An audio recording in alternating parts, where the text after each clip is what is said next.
Islamic scholar الشیخ القاری مبشر حسن کے official channel القرآن مال تجوید کو سبسکرائب کیجئے، جہاں پر سکھلایا جائے گا نورانی قاعدہ، تجوید، قرأت، کمپیوٹر قرآن، وظائف اور پیش کی جائیں گی طلبہ کی ایکٹیویٹیز۔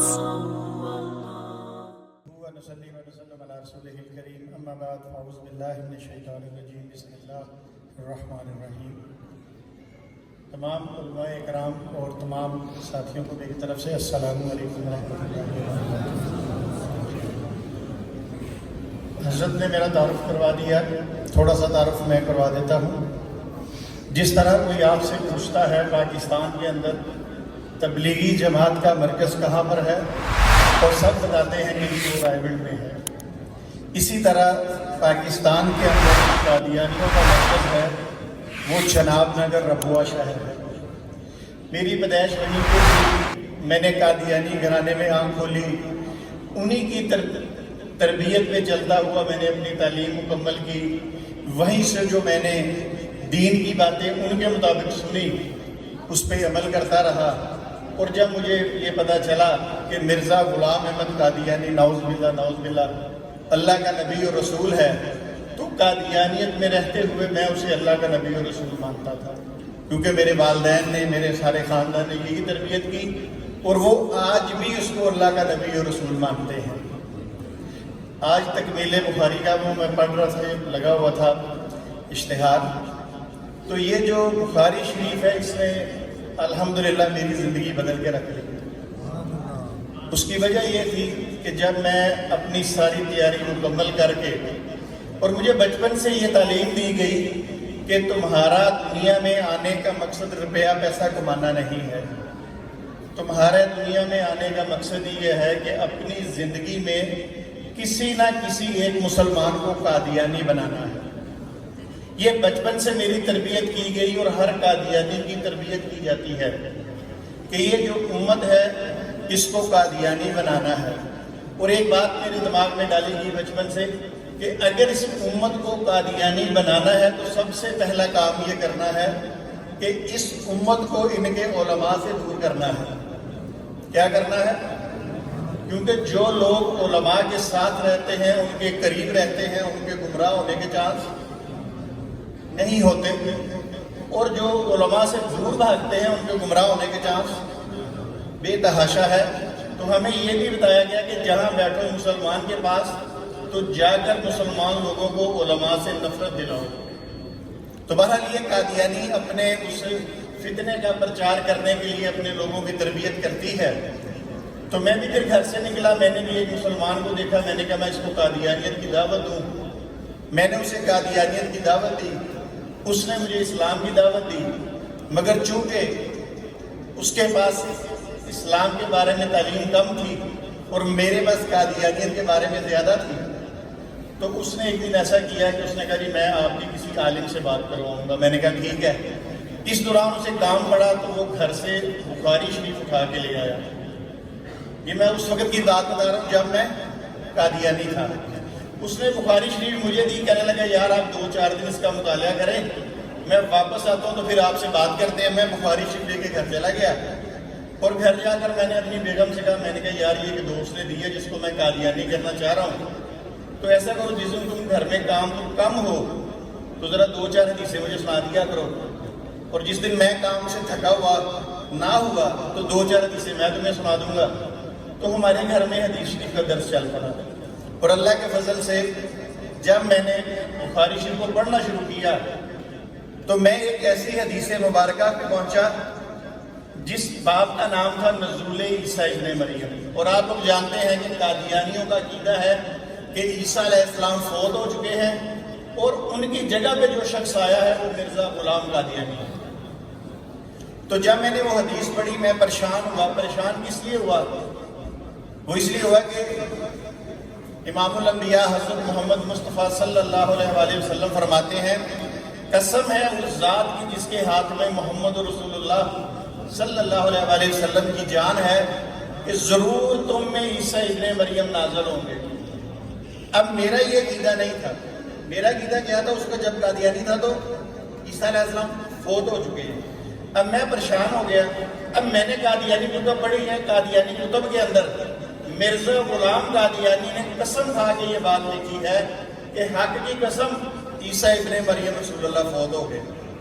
چونکہ میں قادیانی تھا, میں مرزا قادیانی کو بھی نبی رسول مانتا تھا, اور امام الانبیاء کو تو ہم امام الانبیاء مانتے تھے.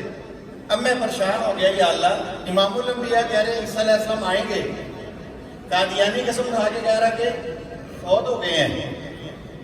میرے لیے دونوں نبی تھے, میں کس کی بات مانوں؟ تو میں نے اللہ سے دعا شروع کر دی, اور بہت جلد اللہ نے مجھے میرا سینہ کھول دیا اور مجھے یہ بات بتا دی کہ جو قسم مرزا قادیانی اٹھا رہا ہے وہ جھوٹی ہے, اور جو قسم امام الانبیاء صلی اللہ علیہ وسلم اٹھا رہے ہیں وہ سچی ہے. اسی حدیث پہ اللہ نے مجھے ایمان کی دولت عطا فرمائی. اس کے ساتھ ہی میں نے اعلان کیا کہ آج کے بعد یہ میری جتنی زندگی ہے یہ ختم نبوت کے لیے وقف ہے. اور الحمدللہ علماء کی دعاؤں کے ساتھ اس وقت تک 520 کے قریب قادیانی اسلام قبول کر چکے ہیں. اور کل دن میں یہاں پہنچا, اور صرف آنے کا مقصد یہ تھا کہ یہاں کچھ قادیانی فیملی سے ملاقات کی. انہوں نے کہا چونکہ فیملی سے ملاقات ہے, لیڈیز سے بھی ملاقات ہے, تو آپ اپنی وائف کو بھی ساتھ لے کے آئیں. میں اکیلا مسلمان نہیں ہوا, اللہ کے فضل سے میری وائف اور میرے 4 بچے بھی مسلمان ہیں.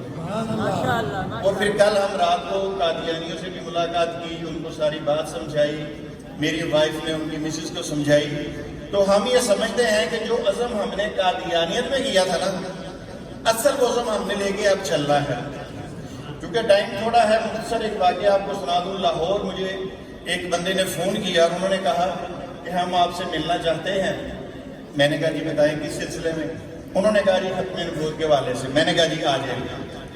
وہ میرے گھر آ گئے, میں نے ان کو بٹھایا, میں نے اس سے کہا جی اپنا تعارف کروائیں.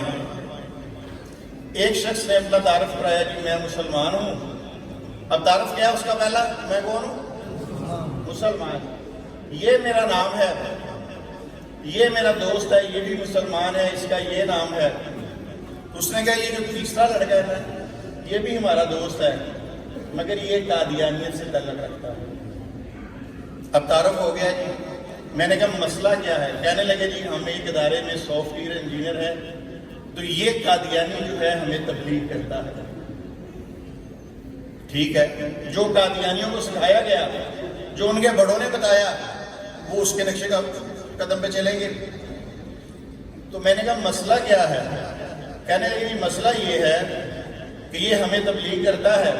تو میں نے کہا آپ بھی اس کو تبلیغ کرو. اللہ اکبر. تعارف کیا تھا میں کون ہوں؟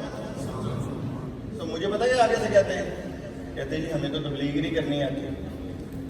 قادیانی سامنے بیٹھا ہے جو فخر سے کہہ رہا ہے میں مسلمان ہوں, وہ جواب کیا دے رہے ہیں مجھے, ہمیں تو تبلیغ نہیں کرنی آتی. تو میرے بھائیوں, آج پیشانیاں اس مقام پہ کھڑے ہیں کہ ہمیں اسلام کی تبلیغ نہیں کرنی آتی, اور قادیانی کے سامنے ہم مان رہے ہیں, اور قادیانی دفتر میں ان کو تبلیغ کر رہا ہے. اب میں نے پوچھا دفتر میں کتنے لوگ ہیں؟ کہنے لگا جی 23 لوگ کام کرتے ہیں. میں نے کہا کتنے قادیانی کتنے مسلمان؟ کہنے لگا 22 مسلمان 1 قادیانی. اب اس قادیانی کی ہمت دیکھیے, اسے پتہ تبلیغ کرنے میں مجھے پرچہ ہوگا کہ نہیں ہوگا, مجھے سزا ہوگی, مجھے کوئی اجر نہیں ملے گا, مگر اس کے باوجود وہ تبلیغ کر رہا ہے. اور ہمارے مسلمان ہیں کہ وہ کہتے ہیں ہمیں تبلیغ نہیں آتی. تو میرے بھائیوں, ہمارا یہ کام ہے کہ ہم ایسے لوگوں کو بھی قادیانیت سے بچائیں تاکہ جن پہ قادیانیت میں جانے کا اندیشہ ہو. انشاءاللہ میرا ٹائم پورا ہو گیا, پھر کبھی زندگی ملی. نعرہ تکبیر, اونچی آواز سے بھی نعرہ تکبیر. تاجدار ختم نبوت, تاجدار ختم نبوت, شان صحابہ, وفاق المدارس العربیہ پاکستان, مہمان معظم حضرت مولانا قاری محمد حنیف جلندری, دارالعلوم عیدگاہ کبیر والا, حضرت مولانا مفتی حامد حسن صاحب, ارشاد ہمارے استاد محترم جو اللہ کو پیارے ہو گئے, ہم آج کی اس مجلس میں اور اس جمع غفیر میں ان کی خدمات کو خراج تحسین پیش کرتے ہیں۔ آپ سارے خراج تحسین پیش کرتے ہیں یا نہیں؟ ہم حضرت مولانا ارشاد احمد صاحب کی خدمات کو اور دارالعلوم کے اندر جو انہوں نے کردار ادا کیا، اور یہ جو مسجد ہے یہ دارالحدیث ہے اور دارالتعلیم ہے، جو ان کی عظمت کی گویا نشانی ہے، ان کی خدمت کی دلیل ہے۔ اللہ تعالیٰ ان کی مساعی حسنہ کو قبول فرمائے۔ ہم حضرت مولانا ارشاد احمد صاحب کی خراج تحسین کی خدمات کو خراج تحسین پیش کرتے ہیں۔ نعرہ تکبیر۔ اب میں اپنے مہمانوں کو دعوت سخن دے رہا ہوں۔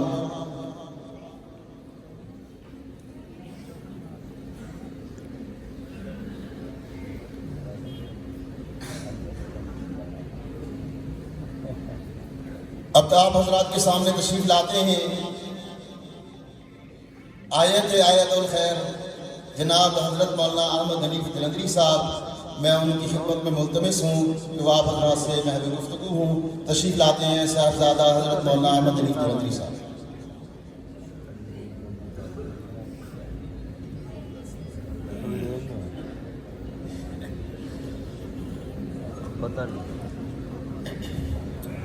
الحمد لله وكفى والصلاة والسلام على عباده الذين اصطفى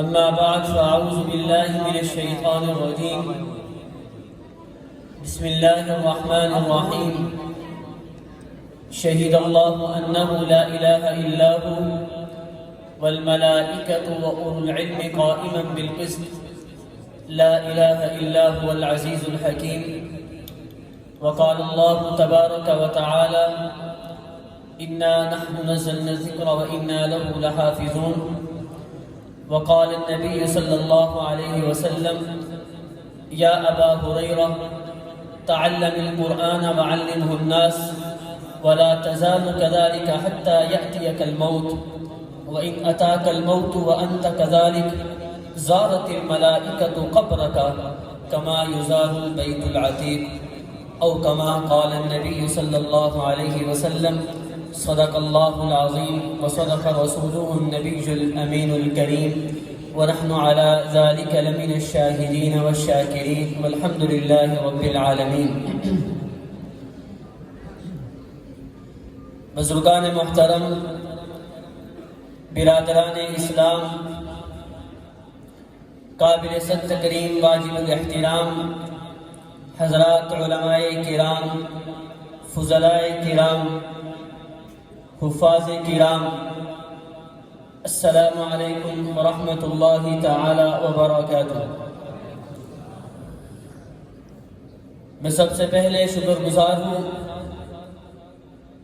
صمیم قلب سے ممنون ہوں برادر مکرم فاضل نوجوان حضرت اقدس مولانا مفتی اویس عیشا صاحب دامت برکاتہ العالیہ، عالم باعمل، مدیر جامعہ شیخ الحدیث حضرت اقدس مولانا مفتی حامد الحسن صاحب دامت برکاتہ العالیہ اور ان کے جملہ اساتذہ اور رفقاء کا کہ انہوں نے مجھ ناچیز کو بھی اس پروقار مجلس میں شرکت کی دعوت دی۔ اس مجلس میں شرکت ہم سب کے لیے یقیناً باعث سعادت ہے۔ دعا ہے کہ اللہ رب العزت محض اپنے فضل و کرم سے اس کو باعث نجات مغفرت بھی بنا دیں۔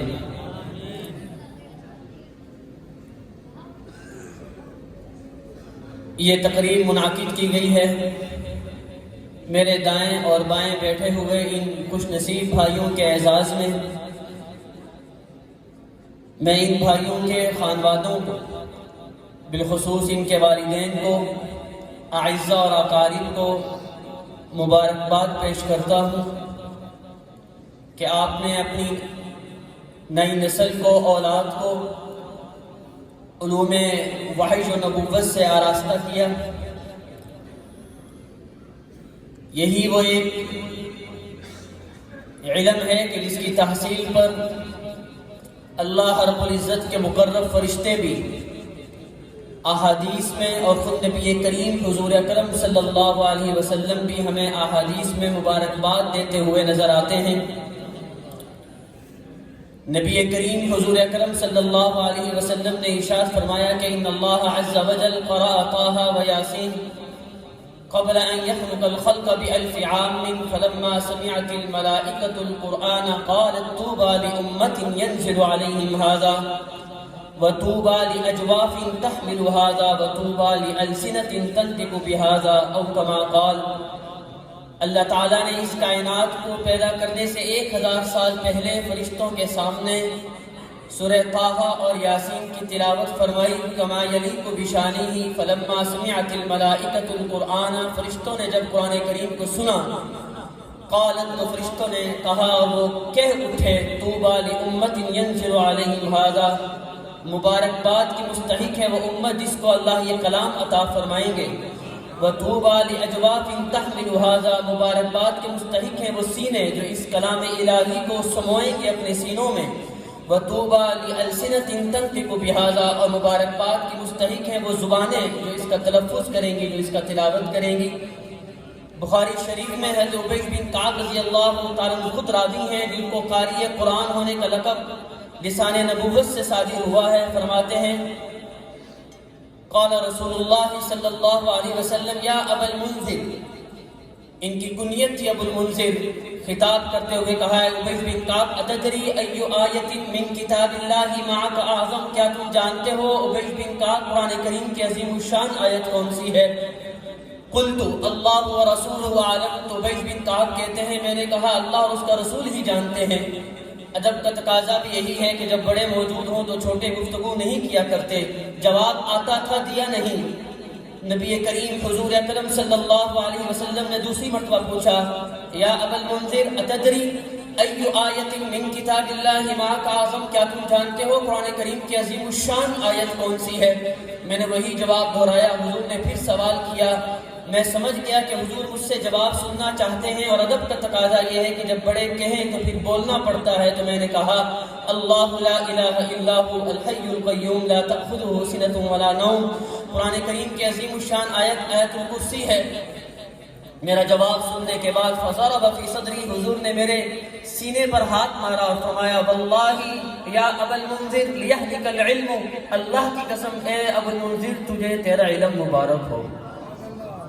تو وہ علم کی جس کی تحصیل پر لسان نبوت سے بھی اور مقرب فرشتوں نے بھی مبارکباد دی ہے، وہ قرآن اور حدیث کا علم ہے، وہ سائنس کا، دنیا کا، جغرافیے کا، طب کا، میڈیکل کا، انجینئرنگ کا، جغرافیے کا، معاشرتی علوم کا علم نہیں ہے۔ اللہ مجھے اور آپ کو اس علم کی قدر کرنے کی توفیق عطا فرمائے۔ بس یہ آخری بات سنا کر آپ سے اجازت چاہتا ہوں۔ قال ابو الاسود رحمہ اللہ تعالی لیس شیء اعز من العلم، ابو الاسود رحمۃ اللہ علیہ ارشاد فرماتے ہیں کہ علم سے بڑھ کر کوئی چیز عزت والی نہیں ہے۔ الملوک حکام علی الناس، بادشاہ لوگوں پر حکمرانی کیا کرتے ہیں، والعلماء حکام علی الملوک، اور علماء یہ بادشاہوں پر حکمرانی کیا کرتے ہیں۔ عطا بن ابی رباح رحمۃ اللہ علیہ آزاد کردہ غلام تھے، رنگ کے بھی کالے تھے، شکل و صورت بھی کوئی خوبصورت نہ تھی، حسین و جمیل نہ تھے، لیکن مکہ کے فقہا میں ان کا شمار ہوتا تھا۔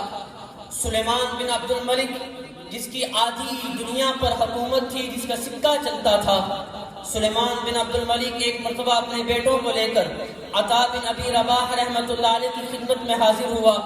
عطا بن ابی رباح رحمۃ اللہ علیہ اس وقت نماز نفل میں مشغول تھے، یہ بیٹھ کے دو زانو ہو کر انتظار کرنے لگے، کون؟ جو وقت کا بادشاہ ہے، آدھی دنیا پر جس کا سکہ چلتا ہے۔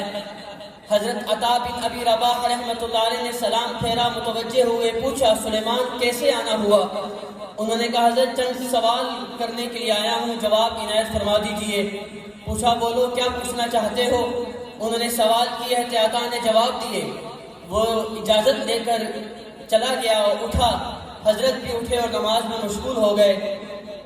تو سلیمان بن عبد الملک نے اپنے بیٹوں کو مخاطب کر کے کہا بیٹو، یہ رنگ کے بھی ایسے ہی ہیں، ہمارے آزاد کردہ غلام ہیں، شکل و صورت بھی کوئی خوبصورت نہیں، حسین و جمیل نہیں، کوئی رئیس زادے بھی نہیں، آخر کس چیز نے وقت کے بادشاہ کو ان کے سامنے دو زانو ہو کر بیٹھنے پر مجبور کیا، وہ دین کا علم ہے، اس لیے میں بادشاہ تمہیں نصیحت کرتا ہوں بیٹو یہ علم حاصل کرو۔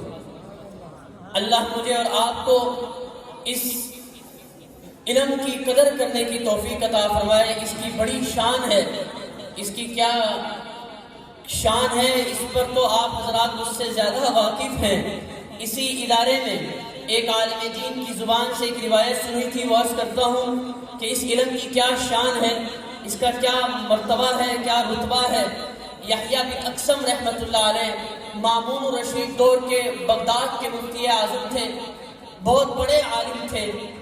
انتقال ہوا، کسی کو خواب میں ملے، پوچھا کیا ہوا حضرت آپ کے ساتھ، تو جواب دیا جب میں اللہ کی بارگاہ میں پیش ہوا تو اللہ نے مجھ سے کہا یا شیخ السوء فعلت کذا و فعلت کذا، اے گناہگار بڈھے تو نے یہ گناہ کیا، یہ گناہ کیا، یہ گناہ کیا۔ تو میں نے کہا اے اللہ میں نے تو آپ کے بارے میں یہ نہیں سنا تھا جو آپ مجھے فرما رہے ہیں، میں نے تو آپ کے بارے میں یہ نہیں پڑھا جو آپ مجھے فرما رہے ہیں۔ اچھا، اللہ نے کہا بتاؤ تم نے میرے بارے میں کیا سنا ہے؟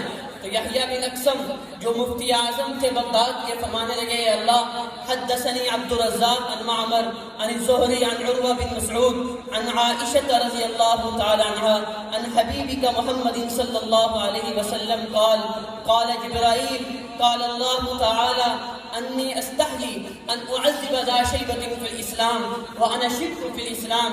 اے اللہ مجھے حدیث بیان کی عبد الرزاق نے، اس کو بیان کی معمر نے، اس کو بیان کی زہری نے، اس کو حدیث بیان کی عروہ بن مسعود نے، اور اس نے یہ حدیث سنی ہے عائشہ رضی اللہ تعالی عنہا سے، اور انہوں نے حدیث سنی آپ کے حبیب جناب رسول اللہ صلی اللہ علیہ وسلم سے، اور جناب رسول اللہ نے فرمایا کہ مجھے جبرائیل نے بتایا ہے کہ اللہ یہ فرماتے ہیں کہ مجھے اس شخص کو عذاب دیتے ہوئے حیا آتی ہے کہ جس کے بال حالت اسلام میں سفید ہو گئے ہوں، اور اللہ میرے تو بال حالت اسلام میں سفید ہو گئے ہیں اور آپ مجھے عذاب کی وعدیں سنا رہے ہیں، آپ مجھے عذاب کی بات کر رہے ہیں۔ تو اللہ تعالیٰ نے یہ سن کر کہا یحییٰ بن اقسم صدق عبد الرزاق وصدق معمر وصدق زہری وصدق عروہ بن مسعود وصدقت عائشہ وصدق حبیبی محمد وصدق جبرائیل وانا اصدق القائلین قد غفرت لکم۔ صحیح کہتے ہو، عبد الرزاق نے بھی صحیح کہا، معمر نے بھی صحیح کہا، زہری نے بھی صحیح کہا، عروہ بن مسعود نے بھی صحیح کہا، عائشہ نے بھی صحیح کہا، اور میرے حبیب جناب رسول اللہ صلی اللہ علیہ وسلم نے بھی صحیح کہا، اور جبرائیل نے بھی صحیح کہا، اور میں سب سچوں کا سچا ہوں، جاؤ میں نے تمہیں معاف کر دیا۔ یہ ہے اس علم کی شان۔ اللہ تعالیٰ مجھے اور آپ کو اس دین کی قدر کرنے کی توفیق عطا فرمائے۔ وما علینا الا البلاغ۔